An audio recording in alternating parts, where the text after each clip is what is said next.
There's a time the only way to know about someone was to meet them in person. Right now, we've been forced to find digital ways to interact with people. We think a personal brand is a combination of perception and reality. So the perception you create. So let's say I'm a cyclist. None of you have seen me on a bike, right?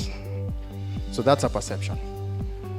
But if you build a brand on perception alone, it will not stand. So you need also to add reality, right?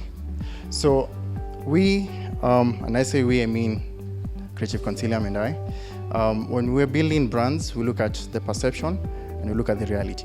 Your legacy is something that you choose to impact people around you, to impact the people you interact with. So this can be potential business partners. I want to say potential wives. It can be potential employees and employers. So your legacy is something that you plan to leave, and we're talking about your legacy from a digital perspective.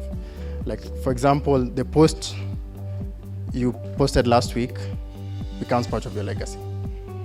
Because once I start going through your feed, I start seeing the content you're sharing, and that is part of you building the perception of your legacy. Your personal brand can be used to actually build relationships, and not only from a business perspective, but also from a personal perspective.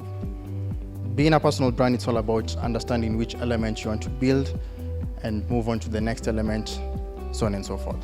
So it's not something that you have to do all at once, you just need to understand them, and then now apply that in the different platforms or the different areas you want to impact people. Once you know the audience you're dealing with, once you know who you want to impact, you can be able to now adapt your tone to be able to bring out that element, which is a respectful leadership tone, even an entertainment tone.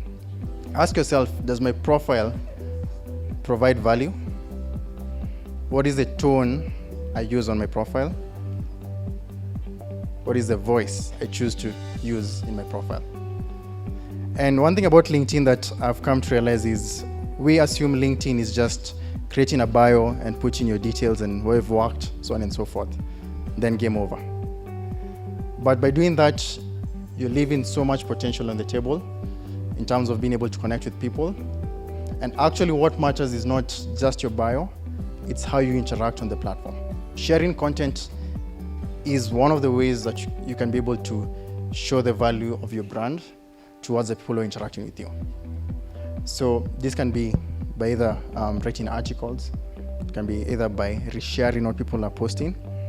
And this is a bit difficult because it also comes down to how you manage your time. As the day goes by, look at something that is in line with your theme, in line with your voice, and take a video about it and push it on your stories.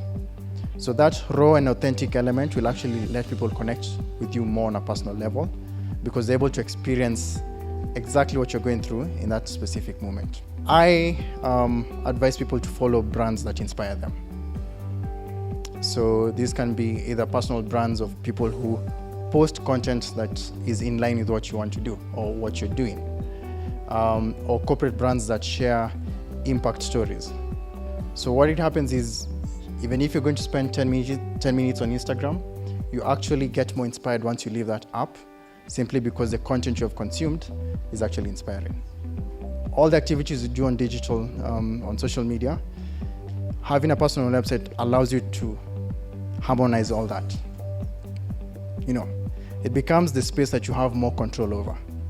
For these other platforms, you have to work around how they operate.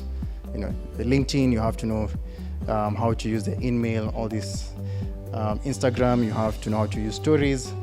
But your personal website now becomes that one investment that you can actually utilize your story and tell your brand story in a deliberate manner.